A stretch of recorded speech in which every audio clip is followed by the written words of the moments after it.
লিটনকে আমরা সবসময় একটু অন্যভাবে দেখি, কথা কম বলে, হয়তো আপনাদের সাথে হয়তো কথা কম বলে, বা যারা কাছে থেকে মিশে তারা হয়তো তাদের সেই ভুল ধারণা হয়ে যাবে।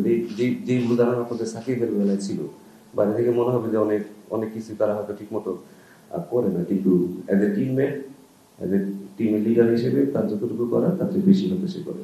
দেখুন, রিল তো যদি আপনি আমাকে বলেন, আমি এখানে বসে বসে 100টা রিল বানিয়ে ফেলতে পারবো, ঠিক আছে? রিল বানানোটা আসলে কোনো কোনো নতুন কিছু না। আসলে খেলাটা তো আসলে মাথায়। আমরা কিভাবে আসলে ক্যালকুলেশন করতেছি, আমরা কি লজিক্যাল ওয়েতে ক্রিকেট খেলতেছি কিনা। আমরা মনে হয় মাঝে মাঝে লজিক ছাড়া ক্রিকেট খেলি। ওই জায়গাটা আসলে ইমপ্রুভ করাটা খুব সহজ কাজ না।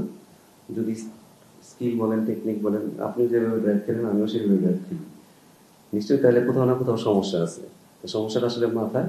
তো আমরা ওই জায়গাটা কিভাবে ইমপ্রুভ করা যায় সেটা শুধু আহ, বললাম আর হয়ে গেল তা কখনই হবে না। এটার জন্য আসলে এটা অনেক কালচারাল ব্যাপার থাকে।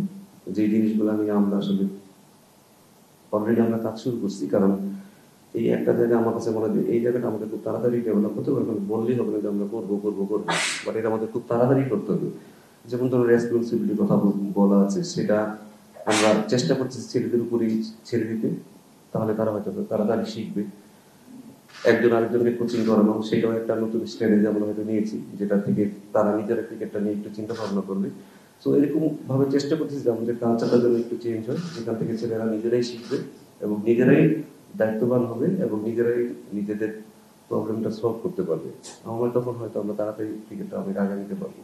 একটা জিনিস বোঝা উচিত যে এটা বাংলাদেশ টিম, আপনি কয় নাম্বারে আগে ব্যাটিং করে আসছেন সেটা খুব বেশি ইম্পর্টেন্ট না আমাদের কাছে, ঠিক আছে?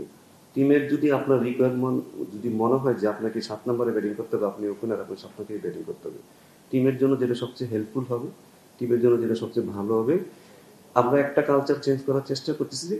এখানে কারণ এটা কোনো ইন্ডিভিজুয়ালের কারো কারো টিম না, এটা কারো একার সম্পত্তি না, এটা পুরো দেশের সম্পত্তি।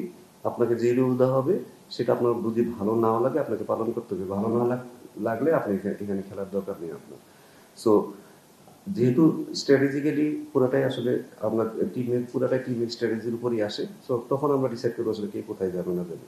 তো এখানে এটা নিয়ে আর একটু বেশি কিছু বলা যায় না।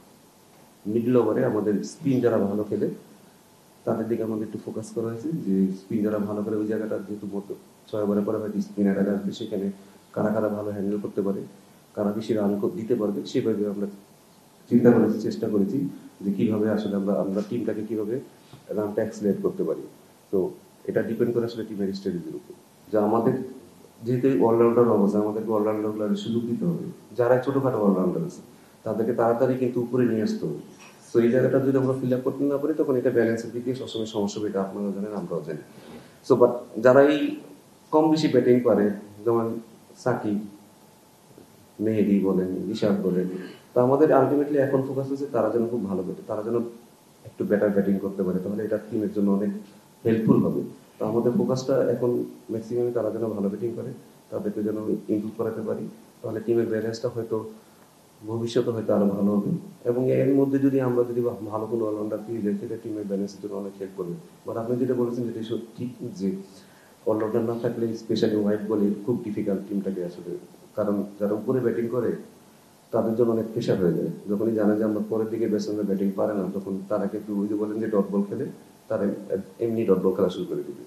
বিরাট বিশ্বের one of the best allrounder, সেটা এটা আমাদেরও তার জন্য খুব সে যদি খেলতে পারতো সেটা আমাদের জন্য ভালো হতো। সে ওটিপিটা অনেক ভালো পারফর্ম করছে। বাট যেটা আমি বললাম যে টিম হয়তো মাঝে মাঝে আপনাকে কিছু কম্বিনেশনের কারণে তো আপনার বেস্ট প্লেয়ারটাকে আপনাকে হয়তো বাইরে রাখতে হচ্ছে। এটা কারণ আমার তো আবার বোলিং করা লাগবে, আর যেটা হয়তো টিমের সাথে হয়তো এখনো হয়তো অ্যাডজাস্ট করতেছে না। বাট মিরাজকে আমরা এখনো বলি না যে সে টি-20 খেলতে হবে না, সে টি-20 জন্য আমাদের জন্য একটা বড় সম্পদ হয়ে উঠতে পারে এবং সে ইনশাল্লাহ আমার মনে হয় যে টিমে ব্যাক করবে। সবার ইমপ্রুভ করার অনেক জায়গা আছে, সেটা শুধু ক্যাপ্টেন না, এজ এ ব্যাটসম্যান বলেন, এজ এ হিউম্যান বিং বলেন, এটা আমি আপনি সবারই কিন্তু ইমপ্রুভমেন্টের জায়গা থাকবে। যখনই আমি মনে করবো যে আমার ইমপ্রুভমেন্টের জায়গা নেই, সেদিন থেকে আসলে আমার পতন হওয়া শুরু হবে। তো সবারই আসলে ইমপ্রুভমেন্টের সব দিকেই জায়গা আছে এবং আমার মনে হয় তারা লিটনকে আমি যা আগে দেখছি বাট লাস্ট সিরিজে যেভাবে দেখছি ক্যাপ্টেন হিসেবে আমার কাছে আকাশ পাতাল তফাৎ লেগেছে। ইভেন আপনারা হয়তো তার ইন্টারভিউ দেখলে হয়তো বুঝতে পারবেন যে তার কথাবার্তা কিন্তু অনেক কিছুই চেঞ্জেস আসছে।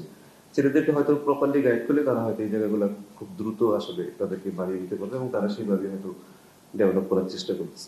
যখন একটা ক্যাপ্টেনকে যখন আমি দায়িত্ব দেবো তাকে কিন্তু আপনাকে সবকিছু দিয়ে দিতে হবে, তার পুরো ফ্রিডমটাকে দিয়ে দিতে হবে, কারণ সে টিমটা চালাবে, তখন সে কিন্তু অনেক রেসপন্সিবল হবে। বাট অনেক কিছুই আছে যেটা সেটা ও নিজে চাইলেও করতে পারবে না। তো এই সব দিক দিয়ে আসলে আপনি যদি বিচার করেন তার কিন্তু আসলে অনেক কিছুই বাধা ধরার মধ্যেই থাকে।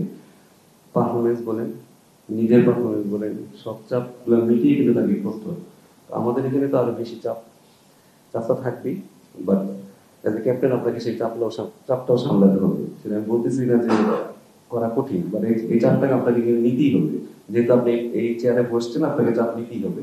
আপনাকে মিডিয়া হ্যান্ডেল করতে হবে, আপনাকে প্লেয়ার হ্যান্ডেল করতে হবে, আপনাকে অফিসিয়াল হ্যান্ডেল করতে হবে, সবকিছু আপনাকে হ্যান্ডেল করতে হবে। বাট আমি বললাম যে যদি পারফরমেন্সের গ্রাফটা একটু উপরে ওঠে তখন কিন্তু একটু আমার মনে হয় যে আরো বেশি ইজি হবে তার জন্য ক্যাপ্টেন্সি করা।